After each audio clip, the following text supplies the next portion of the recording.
Si Lauri Markkanen, untouchable na sa NBA trade hanggang next offseason. Kung meron pa rin gustong kumuha ng panabago niyang kontrata, dalang report doon, pumirma na siya ngayong August 7 US time ng kontrata sa Utah Jazz. After 6 months, magiging eligible siya doon sa trade. Pero papatak yun after trade deadline na sa February 7 US time.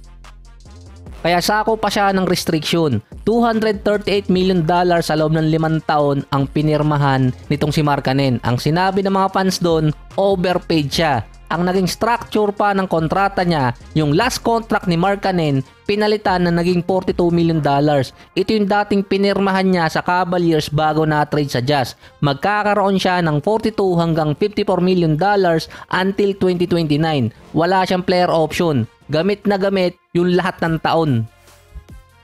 So base to sa mga comments sa Twitterverse, overpaid si Markkanen kung pagbabasihan yung 57 games per season average niya. Meron din siyang career average sa Jazz na 24 points, 8 rebounds, 2 assists, 49% sa field at 39% sa 3-point area. Yung kontrata ni Markkanen, sinunod lang ng NBA kung ano yung nasa labor code sa US at yung nasa CBA nila. Nasa ikatlong kontrata na kasi si Markkanen kaya eligible na siya sa 30% na contract. Wala din nakapirma ng max contract sa Jazz. Yung Rockets kasi iba naman yung senaryo nila. Hindi nila mabigyan yung dalawang player nila dahil hindi naman nila alam kung sino yung bibigyan at gusto nilang i-retain.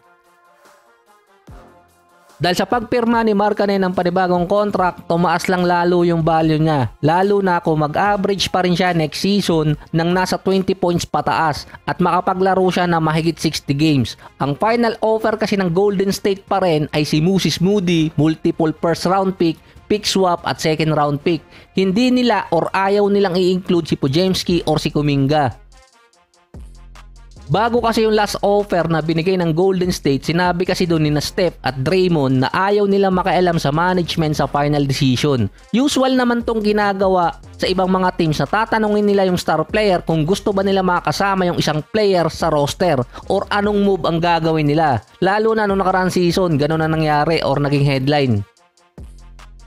Kahit nga si Klay Thompson, sinabihan agad si Steph na wag makikialam sa management. Ang sinabi na lang nun ni Steph, gusto niyang bumalik si Klay. Ayaw kasing gawin ni Steph na makialam sa final decision ng isang roster or ng kanyang team dahil maiiba ang tingin sa kanya ng kanyang mga ka-teammate. Magiging chemistry issue katulad na nangyari sa ibang mga teams. After the Markkanen deal, hahanap ang Golden State ng smaller scale deal. According kina Sham, ay walang interest ang Golden State kina Brandon Ingram at Zach LaVine. Pero ginawa pa rin nilang tawagan yung Bulls at mag-inquire regarding kay LaVine. Ang kinakatakot lang naman kasi ng mga teams doon yung malaking kontrata ni LaVine na tatagain talaga sila sa kontrata at tax. Sinabi doon na magtitiis lang naman sila ng isang season na magbayad ng malaking tax dahil kapag pumatak yung 2026 season, magte-take effect na yung bagong deal at tataas din yung salary cap. Masasalo doon ng kontrata ni LaVine kahit yung kay Ingram.